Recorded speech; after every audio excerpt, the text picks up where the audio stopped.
Como diria o demônio Michael do The Good Place, a mentira ela é muito mais convincente quando ela tem um pouco de verdade. E aí, gente, tudo bem com vocês? Meu nome é Luísa e aqui no Comunicólogos eu te ensino educação midiática com pluralidade de saberes para a sua autonomia. Então, qual que é o babado da vez, gente? Basicamente, se você for dar uma olhada aqui no meu perfil, você vai acabar percebendo que eu sigo sim algumas pessoas de índole duvidosa, né? Que são basicamente famosas por mentir e enganar as pessoas. Por que eu faço isso? Porque eu estudo, né, sobre educação midiática, então um tema que é muito em alta, né, nesse setor, nessa área do conhecimento, é a questão das fake news. E quando a gente fala de fake news, não é só a questão da informação ser verdadeira ou falsa, né? Muitas vezes o discurso acaba ficando nisso. Mas a questão também é a manipulação do discurso, a forma como esse discurso ele é direcionado propositalmente para induzir as pessoas ao erro ou favorecer ideias que são completamente destrutivas para a sociedade. E é um fenômeno que tem acontecido bastante, que inclusive tem a ver com o título desse livro aqui, é sobre mentir utilizando o gatilho de autoridade. Basicamente, a relação que eu vejo entre o gatilho de autoridade e essa questão da educação midiática é porque uma das dicas, né, que os educadores midiáticos, jornalistas sempre alertam a população a respeito de como saber se uma informação ela é verdadeira ou falsa, é justamente checando se essa informação está presente em algum veículo de comunicação que seja confiável, né, que tenha uma autoridade, que tenha aí uma trajetória, né, de respeito a questões éticas. Então, por exemplo, se uma matéria saiu na Folha de São Paulo, é muito comum que por conta da autoridade do que representa a Folha de São Paulo, a gente ache que essa informação ela é verdadeira. E uma tendência que eu tenho notado aí nos mentirosos de plantão é justamente utilizar essa dica de educação midiática para você não cair em fake news para estruturar uma fake news. Um exemplo aqui é dessa postagem que um seguidor me enviou. Se a gente for procurar essa matéria aqui com essa manchete na internet, a gente vai de fato achar uma matéria do portal O Globo. Então a gente pode colocar que essa informação ela existe. Então o post não está mentindo ao colocar essa manchete do Globo aqui, certo? Errado, porque ainda existe uma coisa chamada contexto. E existem outros elementos nessa postagem que a gente precisa analisar e que formam o contexto da mensagem dessa postagem. Porque veja bem, outro fato que acaba jogando aqui, que, gente, é fato, você vai no mercado e você vê que tá tudo caro. O nosso dinheiro, ele simplesmente não rende. E segundo uma frase que eu escutei de um banqueiro, o órgão mais sensível do ser humano é o bolso. Quando a gente olha para essa postagem e vê essa questão do tá caro, come grilo, a gente se sente de fato provocado. E assim, a pessoa também tem o total direito de expressar a sua indignação ou de falar esse tipo de coisa, né? Do grilo, enfim, fazer esse paralelo, pegar essa matéria e querer fazer uma brincadeirinha nesse sentido, de uma forma de provocar uma reflexão a respeito da economia, enfim, que a gente está vivendo. Ai, brisa, né? Mas qual que é o babado, gente? Tá a imagem do presidente Lula nessa postagem.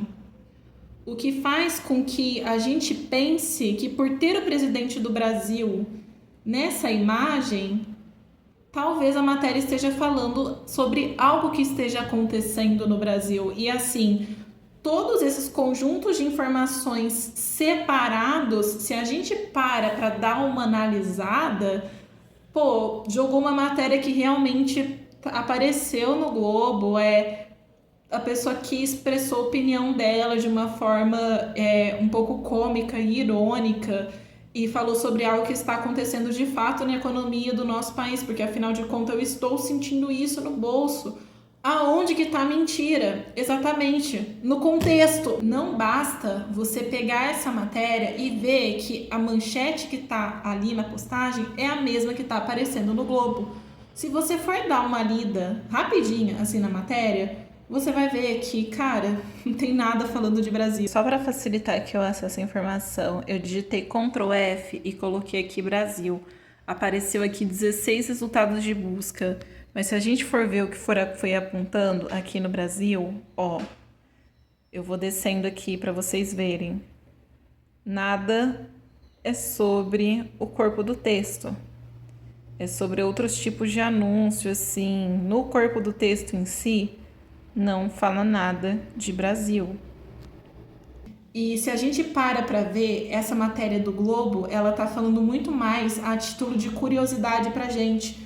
Por quê? Porque essa questão do consumo de grilo não é comum no Brasil. Então, pra gente, vai gerar um choque cultural e a gente vai ficar tipo, nossa, que esquisito, que nojo, comer inseto. Então, no contexto do Globo, acaba tendo essa questão do absurdo. O gatilho do absurdo pode estimular a nossa curiosidade e fazer com que a gente vá ler a matéria completa.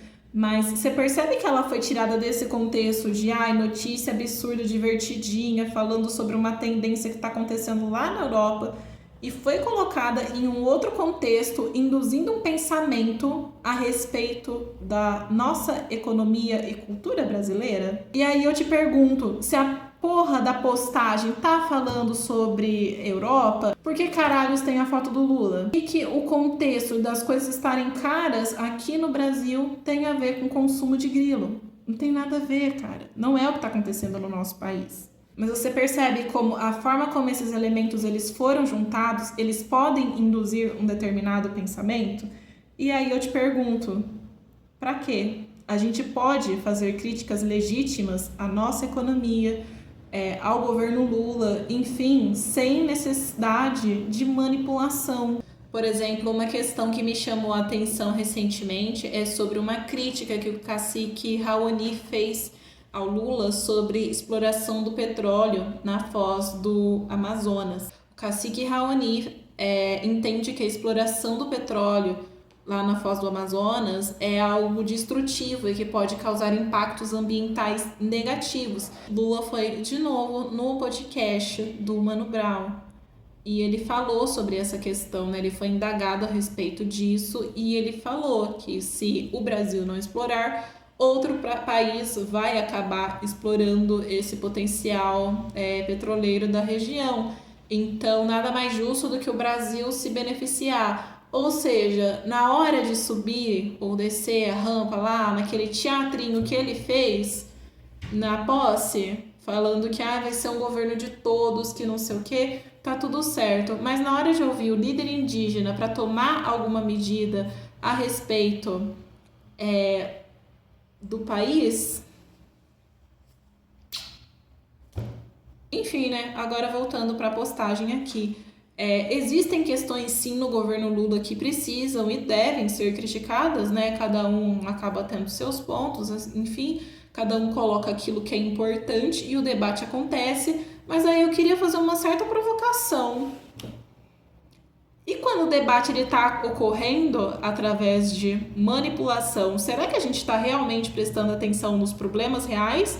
Ou a gente, na verdade, só está se engajando com quem está querendo se aproveitar da nossa fragilidade ou ingenuidade na hora de acessar as informações?